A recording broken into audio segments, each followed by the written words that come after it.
શ્રી જય અંબે કાર્તિક સ્વામી મંદિર દ્વારા પંગુની ઉત્તરમ પર્વની ઉજવણીને લઈને પત્રકાર પરિષદ યોજાઈ। વડોદરા શહેરમાં વસતા તમિલ સમાજની આસ્થાના પ્રતીક સમાન અને ગાયકવાડ શાસનકાળ દરમિયાન નિર્માણ પામેલા 100 વર્ષ પ્રાચીન શ્રી જય અંબે કાર્તિક સ્વામી મંદિર દ્વારા આગામી પંગુની ઉત્તરમ પર્વની ભવ્ય ઉજવણીની જાહેરાત કરવામાં આવી છે। આ અંગે વિસ્તૃત માહિતી આપવા માટે મંદિર પ્રશાસન દ્વારા એક પત્રકાર પરિષદનું આયોજન કરવામાં આવ્યું હતું। શ્રી જય અંબે કાર્તિક સ્વામી સેવા ચેરિટેબલ ટ્રસ્ટના ઉપક્રમે આગામી 31મી માર્ચ અને 1 એપ્રિલના રોજ 2 દિવસીય 56મા પંગુની ઉત્તરમ ઉત્સવની અત્યંત ઉત્સાહ, પારંપરિક હર્ષોલ્લાસ અને ભક્તિભાવપૂર્વક ઉજવણી કરવામાં આવી હતી। દક્ષિણ ભારતીય સંસ્કૃતિ અને પરંપરાને જીવંત રાખતા ઉત્સવમાં 31મી માર્ચની સવારે શ્રદ્ધાળુઓ દ્વારા ભગવાન કાર્તિક સ્વામીની મહાઆરતી કરવામાં આવશે। ત્યારબાદ 1 એપ્રિલથી વહેલી સવારે શહેરના ઐતિહાસિક સુરસાગર તળાવ ખાતેથી ભગવાન મુરુગનની એક વિશાળ અને ભવ્ય કાવડ યાત્રાનો પ્રારંભ થશે। આ પવિત્ર યાત્રામાં ભક્તો દૂધના કળશ અને કાવડ ધારણ કરીને જોડાશે। દક્ષિણ ભારત અને કેરળના પરંપરાગત વાદ્યો જેવા કે નાદ, સ્વરમ અને ચંડી મેલમના સુમધુર નાદ સાથે આ યાત્રા શહેરના વિવિધ માર્ગો પરથી પસાર થઈને સમગ્ર વાતાવરણને ભક્તિમય બનાવશે। વડોદરામાં છેલ્લા 5 દાયકાથી પણ વધુ સમયથી આ ઉત્સવની અવિરત અને સફળ ઉજવણી કરવામાં આવી રહી છે, જે ગુજરાત અને દક્ષિણ ભારત વચ્ચેના સાંસ્કૃતિક સમન્વયનું ઉત્તમ ઉદાહરણ પૂરું પાડે છે। ગાયકવાડ સરકાર દ્વારા ફાળવવામાં આવેલી જગ્યા પર નિર્મિત આ મંદિર આજે તમિલ સમાજ માટે સામાજિક એકતા અને ધાર્મિક આસ્થાનું મુખ્ય કેન્દ્ર બની ગયું છે। આ પવિત્ર આયોજનમાં મોટી સંખ્યામાં દર્શનાર્થીઓ અને નગરજનો ઉમટી પડશે તેવી અપેક્ષા સાથે આયોજકો દ્વારા વ્યવસ્થાને લગતી તમામ તૈયારીઓને આખરી ઓપ આપવામાં આવી રહ્યો છે। શ્રી જય અંબે કાર્તિક મંદિર જે આપણા રેલવે સ્ટેશનની સામે સ્ટેશન રોડમાં જનમહલ પાસે છે। એ પુરાતન કાળનું મંદિર છે અને કાર્તિક ભગવાનનું મંદિર છે।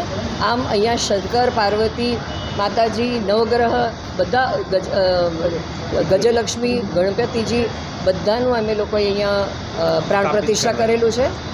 અને પણ ખાસ કરીને આ જે કાર્તિક ભગવાનનું આ જે કાર્યક્રમ છે, આ જે પ્રસંગ છે, તેમાં ઉત્સવ એમના લગ્ન પ્રસંગની વાત છે। તો 31મી તારીખથી શરૂ કરીને જે રીતે આપણે લગ્નની પહેલાં સંગીત રાખીએ છીએ એવી રીતનું એક સંગીતનું કાર્યક્રમ રહેશે। 31મી સાંજે 6 વાગ્યાથી પ્રારંભ થઈને ખાસ કરીને શહેનાઈ જે સાઉથમાં જેને નાદસ્વરમ કહીએ છીએ એનું કાર્યક્રમ થશે અને એ બધા માટે જાહેર કોઈ બી આવી શકે એવા। અને બીજે દિવસે સવારે કાવડ યાત્રી થશે સુરસાગરથી માંડીને અહીંયા આવતા લગભગ 11-11:30 સુધીમાં આવશે અને અહીંયા કાવડ યાત્રી જે દૂધ લઈને આવે છે એનું અભિષેક થશે। કાવડી જે છે એ ખુલ્લા પગે દૂધ અને ઘણા લોકો હલ્દીનું પાણી હોય, હલ્દીનું આપણો અભિષેક કરતા હોઈએ છીએ, તો અલગ અલગ જાતની વસ્તુઓનું અભિષેક કરતા હોય છે।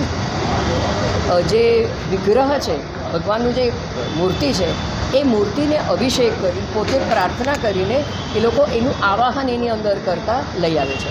સાથે મારે એવી કહેવું છે કે અમે એક અલહ નામની એક વસ્તુ છે જેમાં ઘણા લોકો અલગ અલગ જાતના જે ભગવાનનું જે ત્રિશૂલ છે ને, ત્રિશૂલ જેવું જેને બેલ કહીએ છીએ, એનું જાતની જગ્યા પર શરીરમાં એને શું કરે છે, લગાડીને એને આખું આમ શરીરની અંદર પિન જેવું હોય છે, એનાથી આખા શરીર ઘણા લોકો 101 કરે, 108 કરે, કોઈ 2 કરે, કોઈ 4 કરે, તો એ જોવામાં આપણને બહુ બીક લાગે, પણ સાથે સાથે જે ભક્તિ ભાવથી જે કરતા હોય છે ને એ કરવાવાળા ખાસ સાઉથથી એક વ્યક્તિ આવે છે, એ જ કરી શકતા હોય છે।